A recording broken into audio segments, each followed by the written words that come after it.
पिता और पुत्र पार्ट 7। आओ बेटे, खाना खा लो।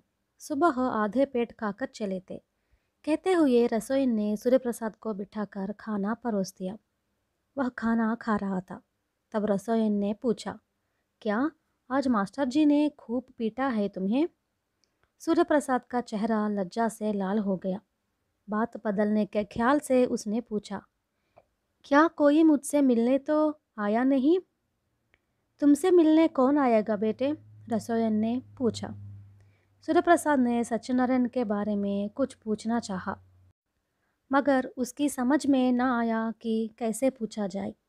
पर भाग्यवश रसोइयन ने स्वयं ही बताया, तुम्हारे पिताजी से मिलने कई लोग आए, मगर लगता है उनकी तबीयत ठीक नहीं है। एक दो लोगों से मिलने के बाद अपनी तबीयत बिगड़ने की बात कहकर वे कमरे में सोए पड़े हैं। कौन कौन आए थे? सूर्यप्रसाद ने पूछा। रसोइयन ने 2-3 व्यक्तियों के नाम बताए। सूर्यप्रसाद का कौतूहल बढ़ता गया। जल्दी जल्दी खाना खाकर वह अपने कमरे के पास पहुंचा और उसने दरवाजे पर दस्तक दी। कोई जवाब न सुनकर उसने फिर 2-3 बार दस्तक दी, मगर अंदर से कोई दखल न मिली। अब सूर्यप्रसाद ने पुकारा, सत्यनारायण, सत्यनारायण। तब जाकर अंदर से जवाब मिला, ओ तुम हो? हाँ हाँ, खिवाड़ खोलो, तुमसे बात करनी है। पिता ने कहा। ना, मैं इस समय सो रहा हूँ, बातें रात में होगी। पुत्र ने किवाड़ खोलने से इनकार करते हुए कहा। इस पर पुत्र ने धमकाने के स्वर में कहा, खोलते हो या नहीं? मगर इतने में नौकर वहां पहुंचा और उसके कमीज की बाह पकड़कर वहां से उसे घसीट ले गया। सुनो, तुम्हारा व्यवहार ठीक नहीं है। शोर मचाओगे तो पिताजी तुम्हारी अच्छी मरम्मत करेंगे। चेतावनी देकर नौकर वहां से चला गया। सूर्यप्रसाद ने सोचा कि जिन लोगों से उसका लेन देन का ज़रूरी काम है उन्हें चिट्ठियां लिख दे, मगर जान पहचान के लोग उसकी लिखावट भी पहचानते थे। वह गहरे सोच में पड़ गया। किसी भी प्रकार से बचने का कोई मार्ग नहीं है।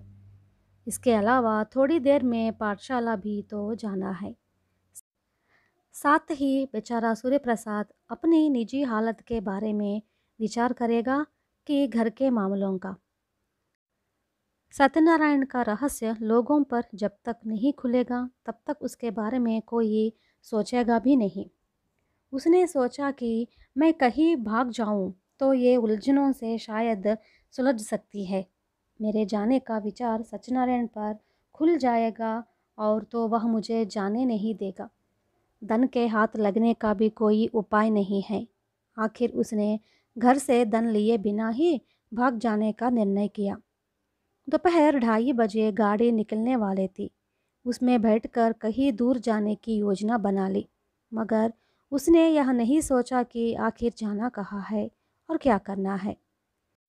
सत्यनारायण घर के अंदर किवाड़ की चटकनी चढ़ाकर बैठा रहा। इस बीच कोई उधार मांगने आया। उसका चेहरा भी देखे बगैर रसोइन के हाथ 10 रुपये देकर उसने उस आदमी को देने को कहा। थोड़ी देर बाद और एक आदमी ने आकर कहा कि उसे सूर्यप्रसाद से 20 रुपये वसूलने हैं। उसको भी 20 रुपये दिलवाकर भेज दिया गया।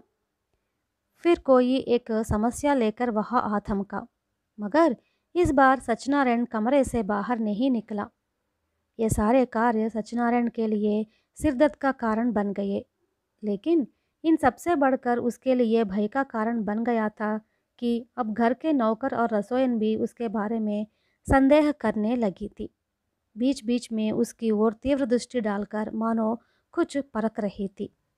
अब तक तो वह हिम्मत बटोरकर सोच रहा था कि उसके प्रति कोई शंका नहीं करेगा, मगर अब उसकी हिम्मत टूटती जा रही थी। धीरे धीरे सूर्यास्त भी हो गया। चारों तरफ अंधेरा फैल गया, मगर सत्यनारायण ने कमरे के बाहर कदम रखने का साहस नहीं किया। उसके पिताजी से मिलने रात में भी बड़ी देर तक कोई ना कोई आते ही रहेंगे। 8 बजे के करीब रसोइयन ने छत पर प्रवेश करके बताया, बापूजी, मुन्ना अभी तक घर नहीं लौटा है। अरे, यह तुम क्या कह रही हो? क्या पाठशाला से अभी तक घर नहीं लौटाया? सत्यनारायण ने पूछा। दोपहर को पाठशाला गया ही नहीं वह। मैंने सोचा था कि कहीं खेलने गया होगा। तुमने उसे डांट कर स्कूल क्यों नहीं भेज दिया? सत्यनारायण ने पूछ लिया। अब वह डांट डपटने जैसा नटखट नहीं रहा। अब मैं आप पर नाराज़ हो सकती हूँ, मगर उसका तो चेहरा देखने पर भी मुझे डर लगने लगा है, रसोइयन ने कहा। मैंने जो सोचा था वही होने लगा है। अब सच्चाई अधिक समय तक गुप्त नहीं रह सकती। यह सोचकर सत्यनारायण को डर सा होने लगा। न मालूम कहाँ गया है, सत्यनारायण ने चिंता प्रकट की। उसके मन में यह डर बना रहा कि उसका पिता कुछ न कुछ उपाय करके सच प्रकट करेगा ही। लड़के के बारे में चिंता करने की ज़रूरत नहीं, आ जाएगा वह। आप खाना खा लीजिए, रसोइयन ने कहा। मैं थोड़ी देर बाद खाना खाने आऊँगा, सत्यनारायण ने उसकी बात टाल दी।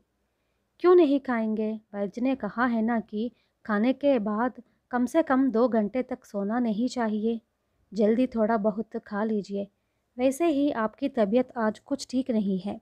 यह कहकर रसोइयन खाना परोसने गई। सत्यनारायण भी कोई प्रतिवाद किए बिना जाकर खाने बैठ गया। हाथ मुंह धोकर वह अपने कमरे की ओर निकल ही रहा था कि कोई बुजुर्ग उसे पुकारते हुए आ पहुंचा। क्यों बे सूर्य प्रसाद?